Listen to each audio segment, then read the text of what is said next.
రెండు దేశాల యుద్ధంతో స్టార్ట్ అయ్యి ఇది ఒక రకంగా వార్ఫేర్గా మారింది. ఇప్పుడు ఇరాన్ హెచ్చరికతో ఇది సైబర్ వార్ఫేర్గా మారబోతోందా? రమేష్ కన్నికంటి గారు ఏమంటారు? ఇప్పుడు ఇది సైబర్ వార్ఫేర్గా మారబోతోందా? ఎందుకంటే యుద్ధం ప్రత్యక్షంగా చేసేవాళ్ళం అప్పట్లో, ఆ తర్వాత వాయుమార్గం, ఇప్పుడంతా టెక్నాలజీ, జలమార్గం వాయుమార్గం, ఇప్పుడంతా టెక్నాలజీ, డ్రోన్స్ అటాక్ చేయటం, అంతర్జాలం, ఎవరికి తెలియకుండా ఒక క్షిపణి వచ్చి కరెక్ట్గా టార్గెటింగ్ రేంజ్ని కొడుతోంది. ఇప్పుడు ఇరాన్ హెచ్చరికల నేపథ్యంలో ఇది సైబర్ వార్ఫేర్గా ఏమైనా మారబోతుందా? మీ అంచనా ఏంటి? మీరేమంటారు సార్? గత 80 రోజుల్లో యుద్ధం ప్రారంభమైన దగ్గర నుంచి సతీష్ గారు మన కంటికి కనపడకుండా we are not able to see it. Right. So much of cyber warfare is happening already. America తన యొక్క సైబర్ టెక్నాలజీతో ఇరాన్ని ఇబ్బంది పెడతానికి, ఇరాన్ తన యొక్క సైబర్ టెక్నాలజీతో డ్రోన్స్తో అమెరికాని ఇబ్బంది పెడతాము, ఇవన్నీ జరుగుతున్నాయి. ఇప్పుడు ఇంకా ఎక్కువైంది. ఎందుకు ఎక్కువైందంటే మరి ముఖ్యంగా cyber war, there are 5 important strategic spaces. ఒక దేశంలో 5 ఇంపార్టెంట్ స్ట్రాటజిక్ స్పేసెస్ ఉంటాయి. ఆ 5 ఇంపార్టెంట్ స్ట్రాటజిక్ అంటే వ్యూహాత్మక స్పేస్ని మట్టి కరిపించి దెబ్బతీసి యుద్ధంలో గెలవడానికి శత్రు దేశాలు ప్రయత్నం చేస్తూ ఉంటాయి. What is it? Number 1, the maritime space of a country. అంటే హై సీస్, సముద్రము, ఓషను, షిప్పింగ్, ఇది దెబ్బతినిపోద్ది ఈ మ్యారిటైమ్ స్పేస్ని కరెక్ట్గా కాపాడుకోపోతుంది. Second space is cyber space, అంతర్జాలము, internet, digitally connected world. Now once cyber స్పేస్లో సైబర్ ఎస్పనాయేజ్ అంటారు, అంటే అంతర్జాలంలో జరిగే గూఢాచార్యం. నెంబర్ 1. నెంబర్ 2, సైబర్ క్రిమినల్స్ ఎక్కువైపోతారు, సైబర్ క్రైమ్స్ ఎక్కువైపోతాయి, ప్రపంచంలో అన్రెస్ట్ ఎక్కువైపోద్ది. మరి ముఖ్యంగా మొన్న వచ్చిన ఒక ఇంపార్టెంట్ రిపోర్ట్ ప్రకారము ఒక మియన్మార్ అనే దేశంలో ఉన్న GDP 40 to 50% of their GDP is coming from cyber crimes. కాంబోడియానో Myanmar, one of this. Cambodia. I'm sorry, it's not Myanmar, it's Cambodia. Cambodia యొక్క గ్రాస్ డొమెస్టిక్ ప్రొడక్ట్ లో, స్థూల జాతీయ ఉత్పత్తిలో 40 నుంచి 50% సైబర్ క్రైమ్స్ ద్వారా డబ్బులు సంపాదిస్తున్నారంట.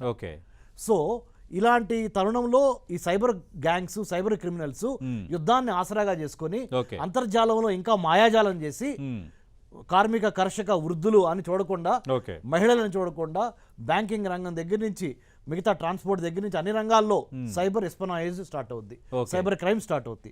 కాబట్టి 100% now is the time we have to protect our cyber space. Number 2 చెప్పా. Number 1 maritime space, Number 2 cyber space, Number 3 most important is the political and service sector, manufacturing and service sector space. తయారీ, ఉత్పత్తి కర్మాగారాలు దెబ్బతినిపోతాయి. ఒకసారి ఉత్పత్తి ఆగిపోతే goods ఒక చోట నుంచి ఇంకో చోటకి వెళ్ళలేవు. అలా వెళ్ళకపోతే డబ్బు రొటేషన్ అయిపోద్ది. డబ్బు రొటేషన్ అయిపోతే మనకు వచ్చే శాలరీలు, కార్మిక అన్ని ఇబ్బందులు, అన్ని ఇంపాక్ట్ అవుతాయి. So manufacturing space, service sector space. So first maritime, second cyber, third manufacturing and service sector space, fourth అతి ఇంపార్టెంట్ పొలిటికల్ స్పేస్. రాజకీయంగా ఒక దేశాన్ని దెబ్బతీయటానికి వేరే దేశాలు, శత్రు దేశాలు రాజకీయ వ్యవస్థల్ని నిర్వీర్యం చేయడానికి ప్రయత్నం చేస్తాయి పొలిటికల్ స్పేస్లోకి చొరబడి త్రూ సైబర్ స్పేస్. ఇది 4వది. ఫైనల్ది అన్నిటికన్నా ఇంపార్టెంట్ ఏంటంటే intellectual space of India or intellectual space of any other country. ముఖ్యంగా ఈ వైట్ కాలర్ జాబ్స్ ఏవైతే ఉన్నాయో, high level white collar jobs, research and development, vital installations అంటారండి.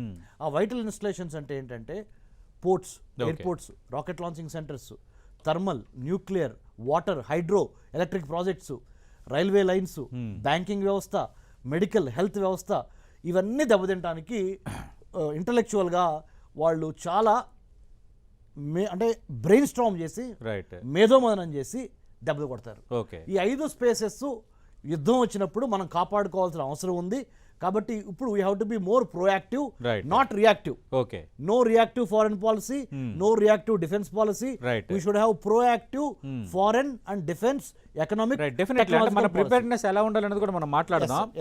ఒక్కసారి అంటే ఒకవేళ ఈ సీ కేబుల్స్ విషయంలో ఇరాన్ కనుక ఇచ్చిన హెచ్చరిక తగ్గట్టుగా అదే చర్యకు ఉపక్రమిస్తే మన ఆ కేబుల్స్ మీద వరల్డ్లో డిపెండెన్సీ ఎంత అని, ఇప్పుడు సరే ఇండియా ఇంపాక్ట్ మనం మాట్లాడుకున్నాం, వరల్డ్ డిపెండెన్సీ ఎంత? 20%, 30%? మన 10 టీవీ చూస్తున్న తెలుగు ప్రజలందరికీ చెప్తున్నా, ఇంటర్నెట్ శాటిలైట్ ద్వారా పనిచేయటం చాలా తక్కువ.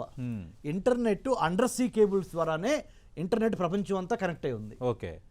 సో జనరల్గా మనము ఈ టెలివిజన్ ప్రసారం ఇప్పుడు మన ఇద్దరం మాట్లాడుకుంటుంది శాటిలైట్ ద్వారా జనాలకు రీచ్ అవుద్ది. కానీ internet sea cables under sea అంటే సముద్రం గర్భం నుంచి ఒక దేశానికి అన్ని కనెక్ట్ అయి ఉన్నాయి. అట్లాంటిక్ మహాసముద్రం నుంచి పసిఫిక్ దగ్గర నుంచి హిందూ మహాసముద్రం, 3 అత్యున్నత ఇంపార్టెంట్ మహాసముద్రాలు. Number 1 Pacific, number 2 Atlantic, number 3 Indian ocean or హిందూ మహాసముద్రం. All 3 are interconnected by undersea cables. Okay, ఈ 3 okay. 3 undersea internet cables. Okay. So it will be impacting domino effect antaru. If one pack of card falls, like it falls just like that, and it entirely the everything will be destroyed like a pack of cards. Okay. Kabatti it is better to immediately act upon ఒక intent, Iran యొక్క intention ఏంటి, Iran దగ్గర ఎంత content ఉంది, Iran యొక్క character ఏంటి అని మీరు అసెస్ చేసినప్పుడు 100% right now their mind set ఎట్లా ఉందంటే మేము ఏమైనా అయిపోయినా పర్లా, right, we have to damage. అప్పుడే ప్రపంచంలో ఉన్న అన్ని దేశాలు కలిసి అమెరికా మీద ఒత్తిడి పెడతాయి, తద్వారా మేము గెలవచ్చు అని ఇరాన్ అనుకుంటుంది.